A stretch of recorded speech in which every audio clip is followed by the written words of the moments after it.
Good day and welcome everyone to our presentation titled Identifying the Best Sandboxing Solution. We very much appreciate your valuable time today, and our goal is to make sure that the hour you spend with us is indeed informative and useful for you. So my name is Daryl Berkey. I'm Director of IPS Solutions at Checkpoint Software. I also work on Threat Cloud, our threat prevention solution, and I'm responsible for our third-party testing. I'm very pleased to have with me today Robert Smithers. Robert is Chief Executive Officer of Miercom Testing Group, and together we'll be giving the presentation today. So let's jump right into it. So the mere fact that all of us are on this call, I think we are very aware of the diversity and sophistication of the attacks and the threat landscape that we face today. But before moving on, I want to paint a backdrop to represent the scale of what we're facing. And this is a refresher for all of us, and it's very interesting. If you look down in the bottom left, in 1997, you'll see that there were 13 known viruses on record. If you go forward a mere 7 years to 2004, you'll see that that number of viruses on record increased to 50,000. Now that's huge. It's about a 40 times increase. And to put it in context, I think if in the next 7 years we had the opportunity to get a 40 times return on our 401ks, we would most likely take that. Now let's look at 2015. What we're facing today is that there are, on average, every day, over 100,000 different malware variants every single day. That's staggering. So I want to give some background. What does this mean? How does it work? What is a variant? I think we're probably all aware of what Zeus is. Zeus became most famous as a man-in-the-browser piece of malware used to steal banking information. If we were to each go out in the next 10 minutes and buy Zeus for our own nefarious use, we would each receive our own version of Zeus. It would be modified in a way so that each of our copies of Zeus is distinctly different from all of the others who have bought it and all the others who came previously. This is the challenge. Each of our versions that we buy would essentially be undetectable by all the Zeus signatures that exist today. So the threat is growing. It is immense. And more importantly, the marketplace and the manufacturing techniques of the malware have grown in sophistication. It's truly an industry. So this makes for a very big problem for all of us, a very big challenge for all of us in ensuring that we're secure and in securing our customers. Clearly, networks need protection from all types of threats, from the mundane to the most sophisticated attacks that are designed specifically to exploit a specific business, or maybe designed specifically to exploit me individually or you individually, to get our personal information, or maybe using us as the access means to gain access to our employer's network, our employer's business network. So, stepping back from it, no network is truly immune to an attack. Infections can happen. And as a result, in the macro, every customer, every enterprise, you need to have a two-pronged strategy for ensuring protection of your business, your network, and your business. The first part of the strategy is pre-infection. Simply put, that is to detect and block attacks before they infect a desktop or a server on the network. The other part of the strategy is post-infection. That's merely the ability to detect nefarious activity, suspicious activity, maybe outbound communications to command and control, or other activity on the network while an attack is being executed. Today we're going to focus primarily, actually wholly, on the pre-infection portion. So let's kind of, in a macro sense again, take a look at the attacks of today. We have three different types. First is known knowns. These are threats that we all know about. Signatures exist for them in IPSs, antiviruses. Additionally, there are indicators of compromise and other threat intelligence that exist. There's a library or a file, if you will, on these attacks. Zeus has a file about what Zeus is about. and a lot of information about all the different variants of Zeus that has been created historically. Next is the known unknowns. These are threats that we know we don't know about. These are the new variants that are created like I just described. These are the ones for which there aren't necessarily any signatures at all that can detect these new variants. It's part of the known malware family, but the new variant is indeed unknown. Third is unknown unknowns. These are the brand new threats that are unlike anything ever seen before. It's a brand new attack exploiting a brand new vulnerability that no one even knows exists yet, except, obviously, a couple attackers. It is a true zero-day attack. Now, according to the 2014 Checkpoint Annual Security Report, where we conduct security analyses of multiple customer networks, we found that organizations, on average, are experiencing 53 pieces of unknown malware every day. 53 pieces of unknown malware. These are made up of known unknowns, new variants, as well as zero-day attacks, unknown unknowns. This is what you are facing, what our customers are facing every day. This is the challenge. So how do you handle those? How do you detect those? How do you protect against those? With a sandbox, of course. A sandbox is a safe place, and what sandbox technology does is as suspicious files are sent or received in an organization, they are grabbed and sent to a protected environment called a sandbox, where they are executed and monitored for abnormal behavior. Now, what is abnormal behavior? What does this mean? Well, let's say you receive a resume or a CV. When you open that Word document, it should not silently make changes to your registry. It should not silently establish outbound internet communication connections. It should just open and present to you the information. These type of things are abnormal behavior. These are the things that sandboxes flag when they're emulated. These files are emulated in a safe environment. The key is it's in a safe environment. It's not on the user's desktop, so therefore they're not infected by these things that occur. So I'm sure you've all heard about Sandbox Solutions. There are many, many competing solutions available on the market, all claiming to offer full protection. Some vendors offering these products are one-dimensional, where their entire business is essentially their sandbox solution.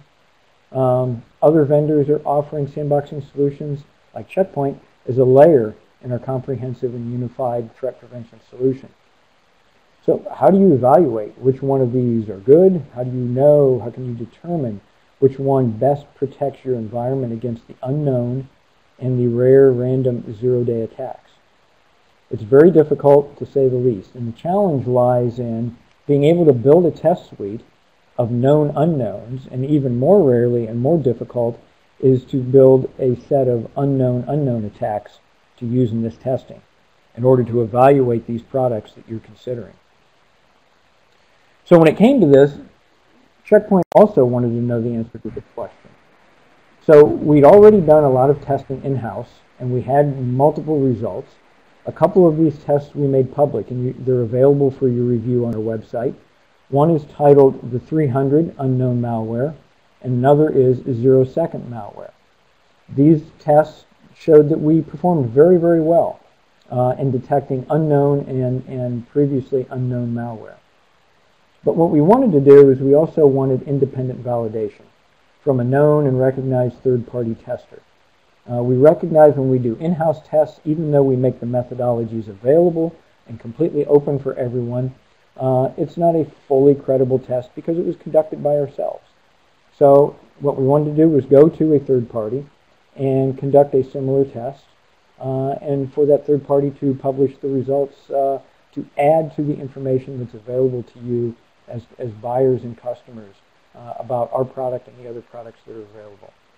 We chose to work with Miercom Security. They are a leading vendor in conducting custom and very highly technical security tests. In working with Miercom, we had some basic objectives, right? Basic requirements.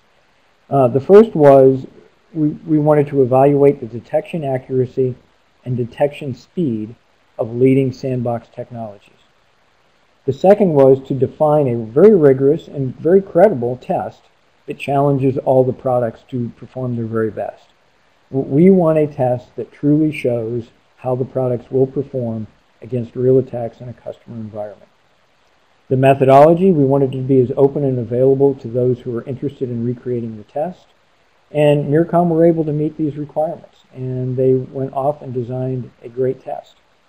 And what I'd like to do now is turn it over to Rob Smithers, CEO of Miercom Security, and let him tell you about the methodology, the test process, as well as the results. Rob? Hey, Daryl, thank you for the warm introduction, and I appreciate everyone's attention today.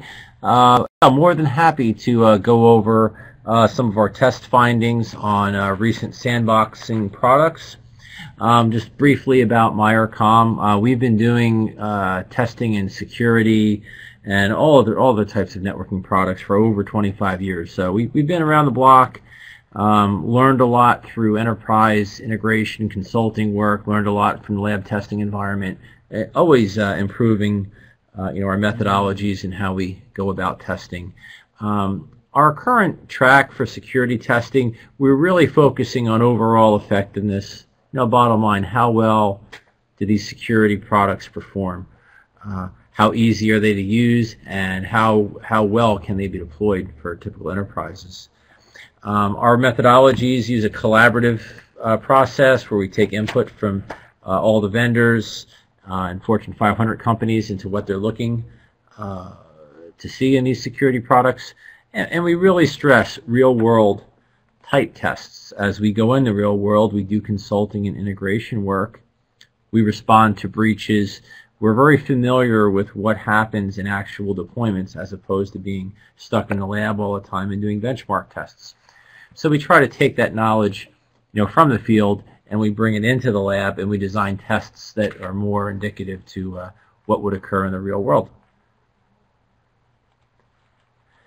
And happy to share results today with 5 leading vendors in the sandboxing space.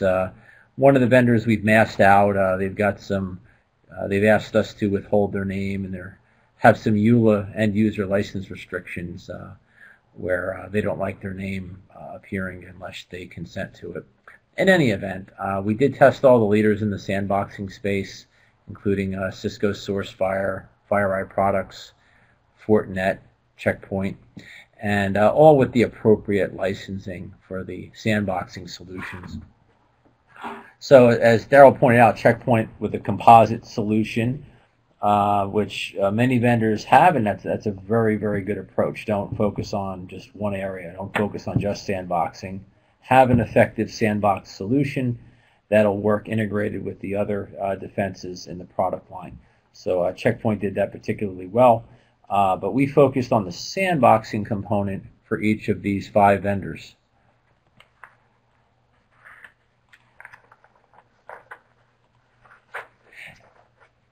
Before we go into test methodology discussion, first I'd like to cover all vendors have an opportunity to represent themselves in testing. We don't go out of our way to test anyone unfairly. So every vendor featured here had opportunity to contribute to the methodology, has opportunity to test again with us, retest, challenge it, and so forth. The reason we like to have the vendor participating in the testing, just to make sure there's no unusual settings or configurations, or to afford that vendor every opportunity to do as best as they can. And in this review, each vendor was afforded that opportunity to contribute and to understand the testing, and if need be, retest. No vendors have asked for a retest at this point. Our methodology applied an interesting malware sample set. It was a combination of what Daryl referred to as the known, and some known, unknown sets of viruses. And then the other half focused on specifically not known, never seen, custom crafted malware, evadable malware which would typically go by standard signature-based detection systems. It's this unknown zero-day malware set that we focus on for the sandboxing solutions, because that's what you're counting on the sandbox to do. if I don't know the malware, if I can't get a particular mash by the hash algorithm, by the algorithm and hash determined for the file, there's no way to do a high-speed recognition of that malware coming in, but the file may still be suspicious. And if it's suspicious, it's sent over to the sandbox for the file to be processed, to let it run, to let it do its course, to see if it's malicious or not. So the unknown zero-day samples would bypass, and we observed that. The unknown zero-day sample sets did sail right past the systems under test at the signature-based detection component, and all the unknown zero-day sets were sent into the sandbox to be analyzed. Use a variety of scripts and tools in our testing as we were applying our different types of threats.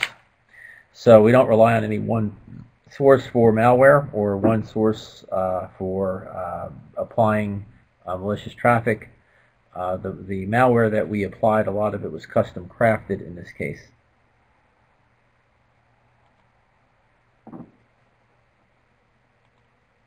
The test environment, it was fairly straightforward with we were conducting HTTP gets off of an evil web server, our security appliance in the middle, and we would request the malicious sample set off of the distant web server.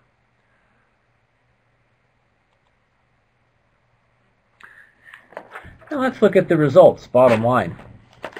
We measured malware in 6 different categories, and then we averaged them to come up with an overall security efficacy score. The 6 categories of malware that we looked at were legacy, traditional malware, a specific set of botnets, malware created for advanced persistent threat, malicious documents, remote access Trojans, and a zero-day set. We combine all 6 of those sets to get an overall security efficacy, and this is how the landscape fared for the vendors. And kudos to Check Point for achieving a 99.9%. The biggest contribution due to the detection of the, I believe, the zero-day samples, but did consistently well. None of the vendors are slouches here. They all did fairly well, but they do differ. They do differ. And that little margin, that whether it be 15% or 7%, well, that's malware getting by, getting on your network, infecting computers, causing you havoc, and thus going into that second stage that Darryl was talking about, the post-analysis. Once I'm infected, how did it get in? How do we stop it? So that 15% headroom here with FireEye, that's your gap where you're now reacting to the malware and trying to close the door as opposed to stopping it before it came in. So not to single any one vendor out, but Check Point had the best showing. FireEye did the worst. I think FireEye did more of the worst, possibly due to the some of the legacy threats that they missed as well. But we'll look at some of the other. We'll look at some of the sample sets and known threats. Actually, known threats. Most vendors. Cisco 4% gap. This is a weighted scale, 94 to 100%. So the known security efficacy for known sample sets, malware that we expect the vendors to detect, they did pretty well, as to be expected. So we know, great, if we have a signature already for a particular type of malware, if we have a particular behavior identified that the security solution can determine, the products will detect. This is where it becomes interesting. The zero-day malware, the unknown threats. This is what separates the sandboxing solutions clearly. And quite frankly, we were surprised. These are samples that we created. We didn't get them from Check Point. We didn't get them from any vendor. Actually, Check Point went into this review not knowing the outcome. This potentially could have been all kept private, confidential. So it's quite possible that Check Point would not have done as well. So they went in this open-minded, as did we. to analyze the landscape of sandboxing solutions, and we're quite surprised with the results. I was actually so surprised we ran the test a few times to verify, but Checkpoint has a very unique way for doing sandboxing, a multi-tiered approach in how they do their sandboxing, where I see only single-stage approach to some of the other vendors' products, which I've learned allows them to be a bit more effective in analyzing the malicious files. And somebody raised a question, I just saw it come up here, and it's actually part of the briefing, which is good too. Well, does it stop or slow down files that are that should get through? Does it have any false positives? And no, we check for that. We run samples that are clean. So we run some normal scripts, some normal programs and things through to make sure the device under test isn't blocking everything.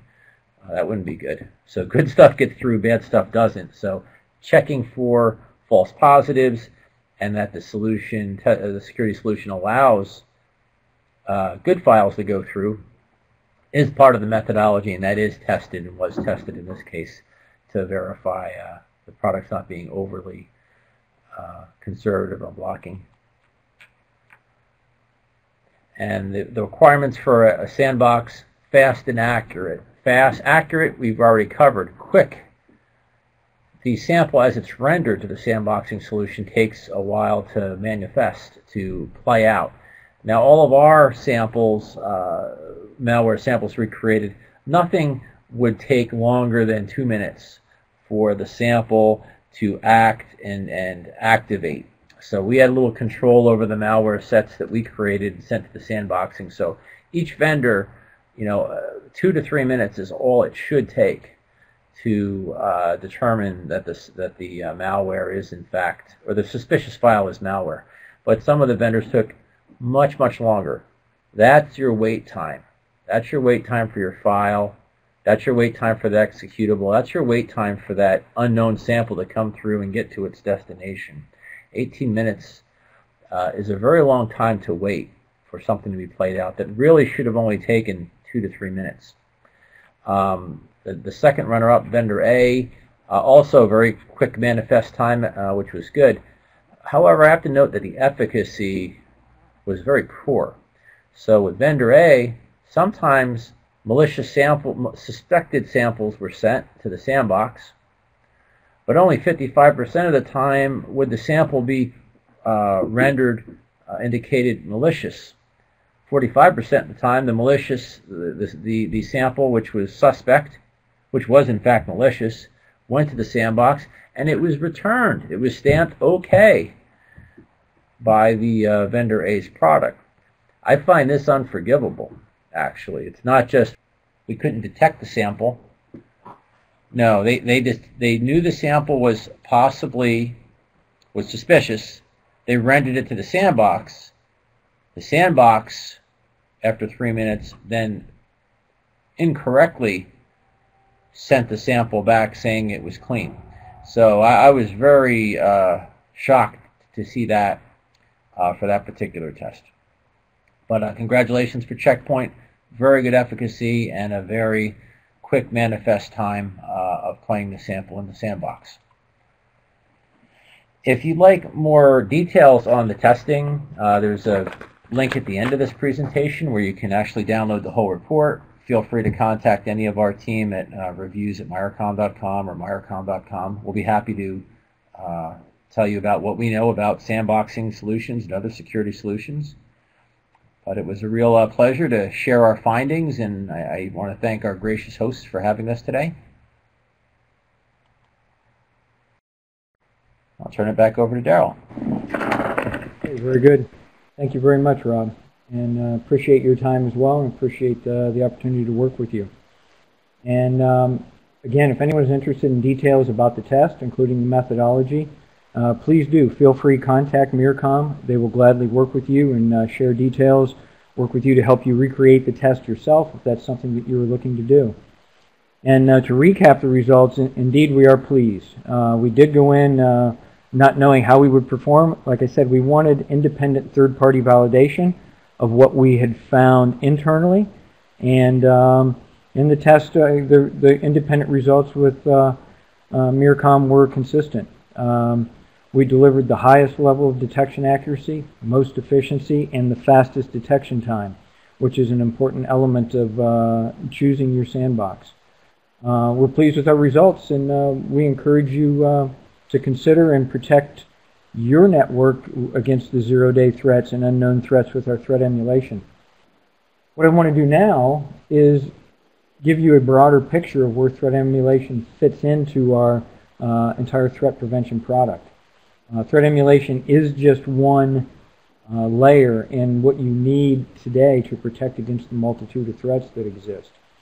And our next generation threat prevention solution, in addition to these security layers that we've referenced and talked about, we also have a DDoS protection, and we also offer services. These are very important. Many of our customers have taken advantage of these. One is an incident response service, and the other is a managed security service. Both of the teams are staffed with experts in their roles and are very versed in working with you and your needs, whether it's for managed security services or incident response. I will tell you, incident response, whether you're in the middle of a awful DDoS attack or some other kind of attack that has your IT operations underwater or maybe even failing, you can call us, and our incident response team will indeed assist you, help repel the attack and get you recovered, even if we do not have a contract in place with you for incident response services. We do this all the time. It is very beneficial for our customers. When you're in the middle of the battle, we don't want to be talking and trying to sell you the service. We indeed want to help you first. So I've said multi-layer a number of times, and why is that important? It actually is very important. What I want to do is just take a moment here and explain why it is important. The easiest way to do that is to follow the steps that most multi-staged attacks are built to conduct, the way the bad guys launch attacks today. The first thing they do is they try and find a known vulnerability that they can exploit in order to download a piece of malware onto the desktop or the server. So think Shellshock, think Poodle, think any one of a set of vulnerabilities. It's very easy. The hunting grounds are full for the bad guys to exploit vulnerabilities. This is the challenge. The primary job of IPS is to protect known vulnerabilities from being exploited. IPS vendors in general write signatures to protect known vulnerabilities from being exploited by attacks to download malware onto that desktop or server. That is typically the first stage of a bad guy's attack, to download the malware onto a vulnerable server. So let's say your IPS is in detect mode and that piece of malware gets downloaded. Now first, I don't recommend you run IPS in detect mode. At a minimum, you should have your highly confident signatures in block mode. Block the things that are definitely known and very confident. But if you are in detect mode and that vulnerability is exploited, like I said, the next step is that the bad guy's malware will download a file, a bad file, a malware file, onto that server or desktop. Antivirus's primary job is to detect these infected files that are being downloaded, as well as detecting when the user tries to access an infected URL that is going to download a bad file. When antivirus detects these, it blocks them, so it stops the attack. So what you have is, between IPS and antivirus, you have two layers that an attacker must get through in order to affect or infect your desktop and your network. If for some reason it gets through both of those, the next layer is threat emulation. That's what we've been talking about today, the sandboxing solution. Its job is to detect and stop unknown and zero-day attacks. So if IPS is in detect, antivirus does not have a signature yet for this unknown attack, then it's threat emulation's job to emulate that file in the safe sandbox environment and look for suspicious activity and block it. So that is 3 layers of security that an attacker must get through before they infect your network. If for some reason they got through all of those, or you're already infected. Then the other key layer in Check Point's threat prevention is Antibot. What Antibot does is it detects outbound communication connections to its command and control for further instructions. It will block those communications and alert you to the fact that you have bots on your network. In total, that is 4 independent layers of security from Check Point's next generation threat prevention that an attacker must get through in order to infect your network. It's truly 1 + 1 = 3. These layers work together.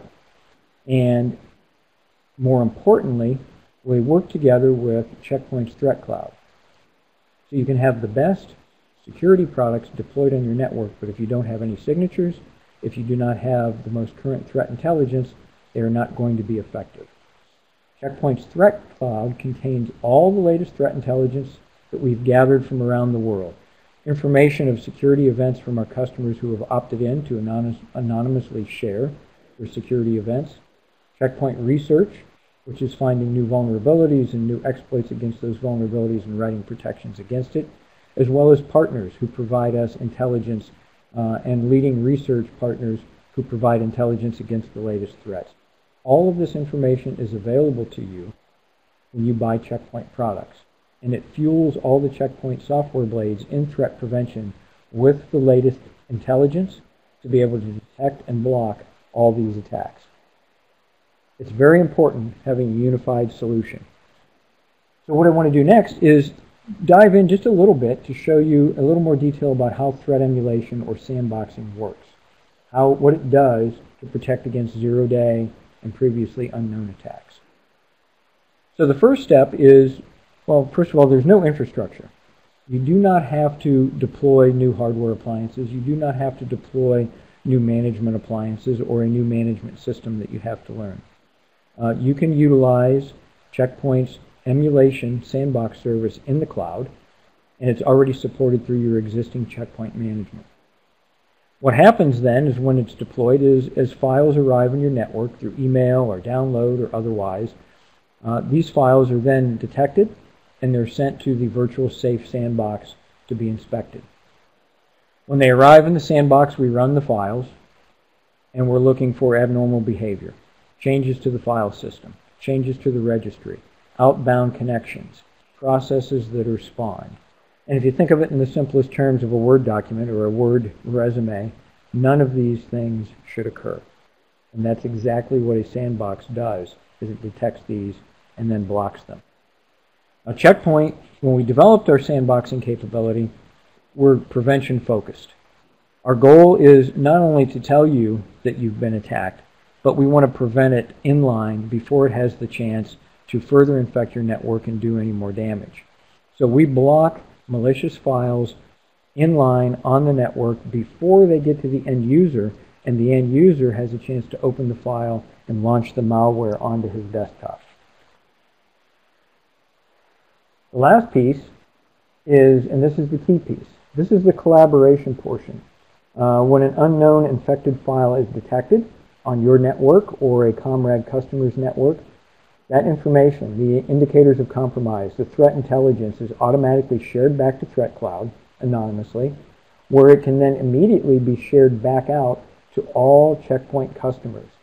So the collaborative protection benefits all. And I want to give you an example of why this is important and how it works. If you think back not too long ago, 2-3 years ago, and many security architectures work the same way today. If you're just firewall, IPS, AV. There's a long window of vulnerability. Let's say someone discovers a vulnerability in a well-known application.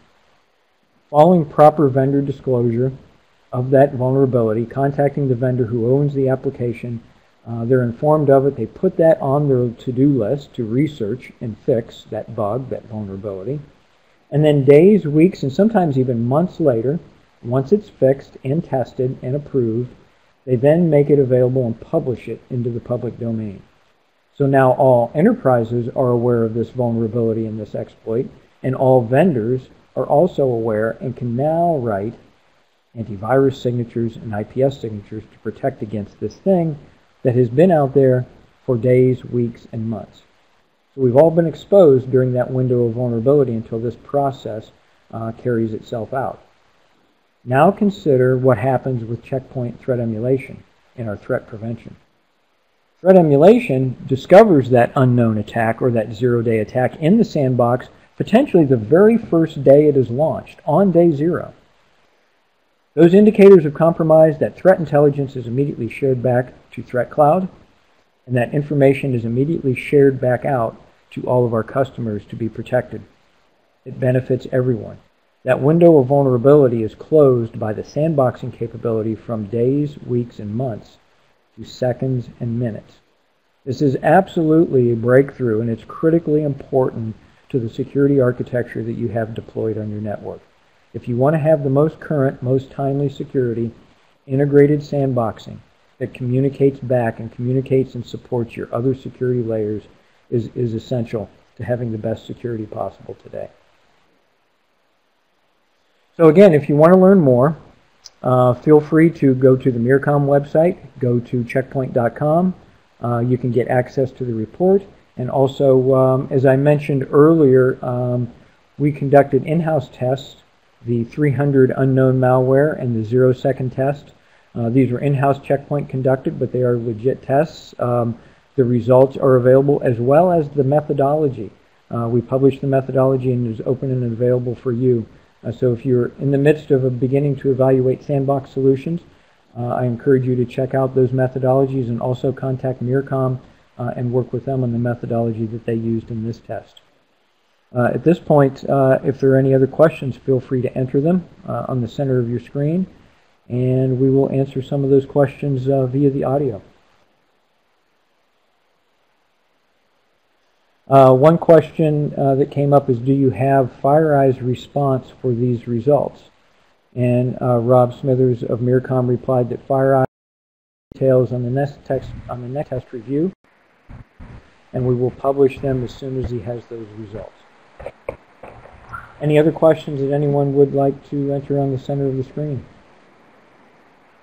Okay, one other point I will add is that at the end of the webcast in the following days, for all participants who signed up, we will send you an email link to the recording of this webcast so that you can, again, listen to it and view it in the privacy of your home with your family if you so choose. Appreciate your time, and Rob, I very much appreciate your time today. I look forward to speaking with you all again in a future webcast. Thank you very much. Thank you, Daryl. Thank you, everybody.